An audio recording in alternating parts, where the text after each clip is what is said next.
ஆண்டவராக இயேசு கிறிஸ்துவின் நாமத்திற்கு மகிமை உண்டாவதாக. இந்த நல்ல நாளிலே உங்கள் யாவரையும் நான் வாழ்த்துகிறேன். இந்த நாளின் தியானத்திற்கு என்று தெரிந்து கொள்ளப்பட்ட வேத பகுதி யோபின் புஸ்தகம் 5ஆம் அதிகாரம் 10ஆம் வசனம். The book of Job chapter 5 verse 10.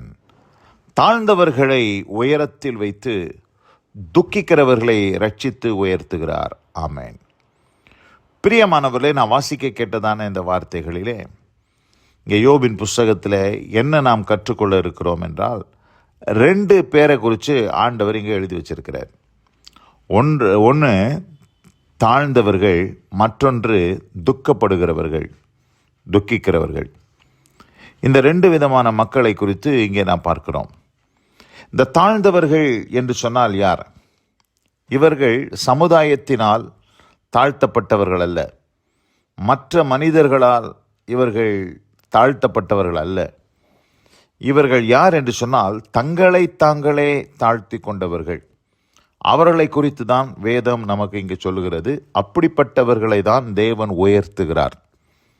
ஆங்கிலத்தில் ஒரு வாசகத்தை இப்படியாய் சொல்லுவார்கள், த வே அப் இஸ் டவுன்.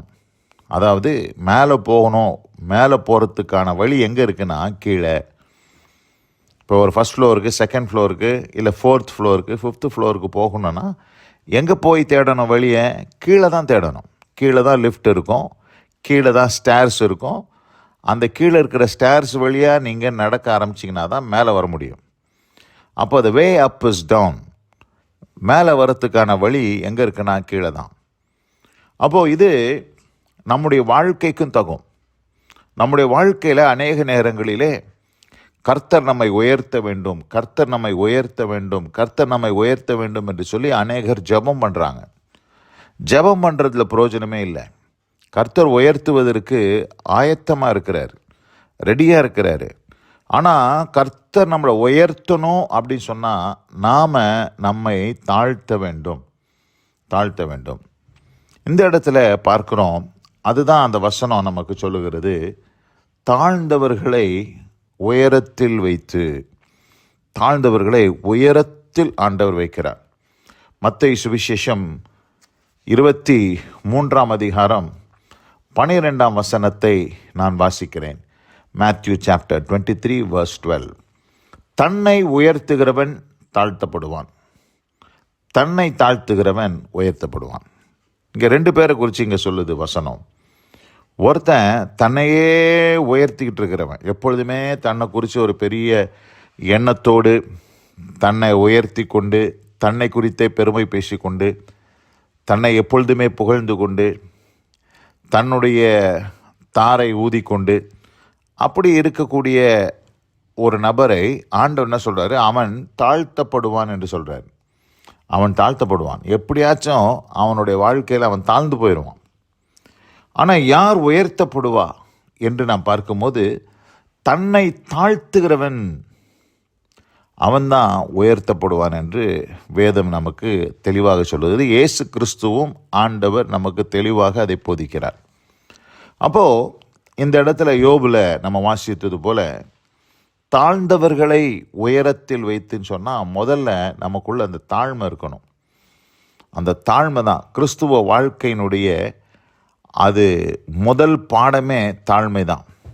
ஆண்டவர் சொல்கிறார், வருத்தப்பட்டு பாரம் சுமக்கிறவர்களே நீங்கள் எல்லாரும் என்னிடத்தில் வாருங்கள் என்று அழைக்கிறார். கூப்பிட்டுட்டு என்ன சொல்கிறாரு?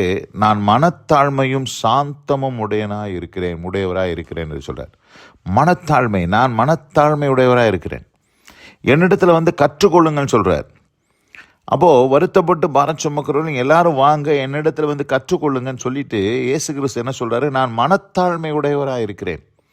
அப்போ எதை கற்றுக்க சொல்கிறாருன்னா மனத்தாழ்மை.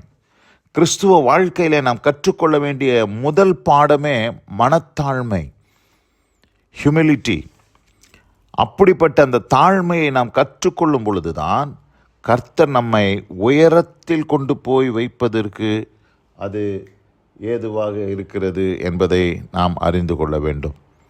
அது மாத்திரமல்லாதபடி இன்னொரு காரியத்தை இங்கே சொல்கிறாரு. துக்கிக்கிறவர்களை ரட்சித்து உயர்த்துகிறார். துக்கிக்கிறவர்கள், those who mourn, துக்கிக்கிறவர்கள். யார் இந்த துக்கிக்கிறவர்கள்? யாருக்கு இந்த ரட்சிப்பு? ஆண்டவர் பாருங்க, அவர்களை நான் ரட்சிப்பேன்னு சொல்கிறார். I will save them, I will keep them in safety அப்படின்னு ஆங்கில வேதத்தில் வசனம் போட்டிருக்கு. I will keep them in safety. அவர்களை நான் ரட்சித்து அவர்களை பாதுகாப்பேன்னு சொல்கிறார். யாரை? துக்கிக்கிறவர்களை.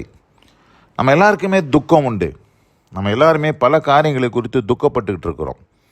ஆனால் அந்த துக்கமெல்லாம் நம்மை ரட்சிக்காது. நாம் எப்படிப்பட்ட ஒரு துக்கம் உடையவர்களாக இருக்க வேண்டும் என்று வேதம் சொல்லுகிறது என்று நாம் பார்க்கும்போது 2 கொரிந்தியர் 7ஆம் அதிகாரத்திற்கு நாம் திருப்பிக் கொள்ளுவோம். அந்த இடத்துல பவுல் சொல்லுகிறாரு, 10ஆம் வசனத்தை வாசிக்கிறேன்.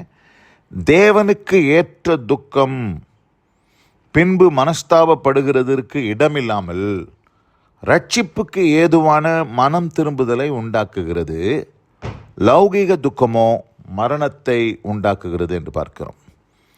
லௌகீக துக்கம், இன்னைக்கு அநேகர் பாருங்க, லௌகீக துக்கம்னா இந்த உலகத்துக்கு எடுத்த துக்கம், மாம்சத்துக்கு எடுத்த துக்கம். இந்த உலகத்தில் பல காரியங்களை குறித்து இன்னைக்கு மக்கள் துக்கப்பட்டு கொண்டு இருக்கிறாங்க.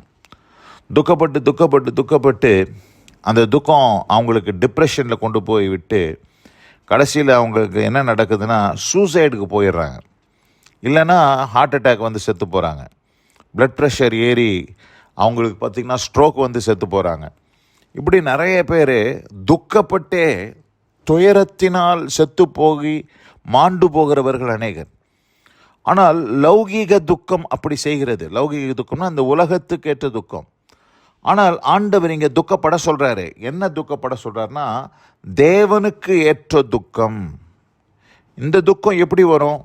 நான் இன்னும் இயேசுவை போல் மாறவில்லையே, நான் இன்னும் பரிசுத்தமாகவில்லையே, நான் இன்னும் அதிகமாய் ஜெபிக்கவில்லையே, நான் இன்னும் அதிகமாக வேதத்தை தியானிக்க முடியவில்லையே, பரிசுத்த ஆவியானோருடைய நிறைவு எனக்கு போதாதே என்று அப்படிப்பட்ட துக்கம். நான் இன்னும் ஆத்துமாக்களை ஆதாயம் செய்யாமல் இருக்கிறேனே, எனக்கு ஆத்தும பாரம் இல்லாமல் இருக்கிறதே என்று சொல்லி என்னை குறித்து இப்படிப்பட்ட ஆவிக்குரிய காரியங்கள் என் வாழ்க்கையில் இல்லாததை குறித்து நான் துக்கப்பட வேண்டும்.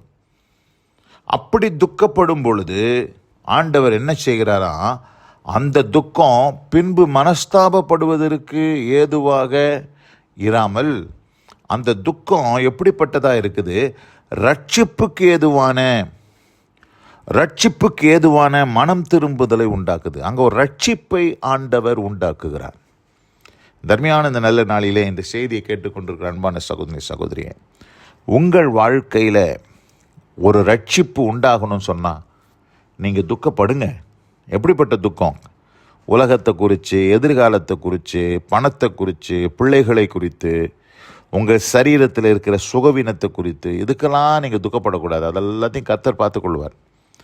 நம்ம துக்கப்பட வேண்டியது, நான் இன்னும் இயேசுவை போல் மாறவில்லையே, நான் இன்னும் தேவ பக்தியிலே இன்னும் வளரவில்லையே, தேவனை அறிகிற அறிவிலே போதுமான அளவு நான் இருக்க வேண்டிய பிரகாரம் இருக்கவில்லையே என்று சொல்லி நாம் துக்கப்படும் பொழுது அந்த துக்கம் ரட்சிப்பாய் மாறுகிறது என்பதை தான் இங்கே யோபின் புஸ்தகத்திலையும் வாசிக்கிறோம். இங்கே 2 கொரிந்தியர் 7ஆம் அதிகாரத்திலையும் அப்போஸ்தலனாகிய பவுல் சொல்லுகிறதை நான் வாசிக்க கேட்டோம். பிரியமானவர்களே, இந்த அருமையான இந்த நல்ல நாளிலே இந்த 2 காரியத்தை நாம் செய்யும் பொழுது நம்முடைய வாழ்க்கையில் ஒரு மிகப்பெரிய ஆசீர்வாதத்தை தேவன் தந்தருளுவதற்கு போதுமானவராக இருக்கிறார். தாழ்ந்தவர்களை உயரத்தில் வைக்கிறார். யோபு 5:10 வாசிக்கிறேன். தாழ்ந்தவர்களை உயரத்தில் வைத்து துக்கிக்கிறவர்களை ரட்சித்து உயர்த்துகிறார். பிரியமானவர்களே, இந்த அருமையான இந்த நல்ல நாளில் இந்த 2 காரியத்தை இந்த நாளில் நீங்கள் ப்ராக்டிஸ் பண்ணுங்கள். உங்கள் வாழ்க்கையில் அனுபவமாக மாற்றுங்கள். தாழ்த்துங்க, உங்களை எல்லா இடத்துலையும் தாழ்த்துங்க. பெருமையே வரக்கூடாது. தேவன் பெருமை உள்ளவர்களுக்கு எதிர்த்து நிற்கிறார். சாத்தான் பாருங்க, வீழ்ச்சி அடைந்தான்னு சொன்னால் அவன் விபச்சார பாவமோ களவோ திருடோ கொள்ளையோ கொலையோ செய்யலை. அவன் செஞ்சதெல்லாம் பெருமை அடைந்தான். அந்த பெருமையினால்தான் வீழ்ச்சி அடைந்து போனான். நம்முடைய வாழ்க்கையிலும் மேட்டிமை, பெருமை, அகந்த இதெல்லாம் இருக்கவே கூடாது. நம்ம தாழ்மை உள்ளவர்களாக இருக்கணும். அதை இயேசு கிறிஸ்துக்கிட்ட கற்றுக்கொள்ளுங்க. இயேசு கிறிஸ்து நமக்கு அதை போதிக்கிறார். இயேசு கிறிஸ்து தன் வாழ்க்கையின் மூலமாக தாழ்மையை பிரதிபலிக்கிறார். அவர் மூலமாக அதை நாம் கற்றுக்கொள்ள வேண்டும். நாம் கற்றுக்கொண்டு நம்மை இயேசுவை போல் நம்மை தாழ்த்தும் போது நிச்சயமாக எப்படி இயேசு கிறிஸ்து உயர்த்தப்பட்டாரோ, பிதாவின் வலதுகரத்தினால் அவர் சிலுவையின் மரணபரியந்தம் தன்னை தாழ்த்தின போது உயர்த்தப்பட்டாரோ, அதுபோல நீங்களும் உங்களை தாழ்த்தும் போது ஆண்டவர் உங்களை உயர்த்துவதற்கு போதுமானவராயிருக்கிறார். அதோடு கூட உங்கள் வாழ்க்கையிலே துக்கப்பட வேண்டும். ஆவிக்கேற்ற துக்கம், தேவனுக்கேற்ற துக்கம் அடையும் பொழுது கர்த்தர் உங்களை ரட்சித்து உயர்த்துகிறார் என்று பார்க்கிறோம். இந்த அருமையான இந்த நல்ல நாளிலே இந்த வசனத்தை கேட்ட உங்கள் ஒவ்வொருவரையும் கர்த்தர் தாமே ஆசீர்வதித்து காப்பாராக. God bless you all. ஆமேன், ஆமேன். நாம் ஜெபிப்போம். எங்கள் அதிகமாய் நேசிக்கிறதான எங்கள் அன்பின் பரலோக பிதாவே, நாங்கள் தியானிக்க கேட்ட வார்த்தையின்படி தாழ்ந்தவர்களை உயரத்தில் வைத்து துக்கிக்கிறவர்களை ரட்சித்து உயர்த்துகிறார் என்று நாங்கள் யோபு 5:10 வாசித்தது போல இந்த நாளிலே கர்த்தாவே, உம்முடைய பிள்ளைகளின் வாழ்க்கையில் இந்த 2 காரியங்களை அவர்கள் அப்பியாசப்படுத்த தங்கள் வாழ்க்கையின் அனுபவமாக்க, அதன் மூலமாய் உண்டாகிற ஆசீர்வாதங்களை பெற்றுக்கொள்ள கர்த்தர் கிருபை செய்தருளும். ஆசீர்வதித்து வழிநடத்தி காரும். இயேசு கிறிஸ்துவின் வல்ல நாமத்தில் பிதாவே. ஆமேன், ஆமேன்.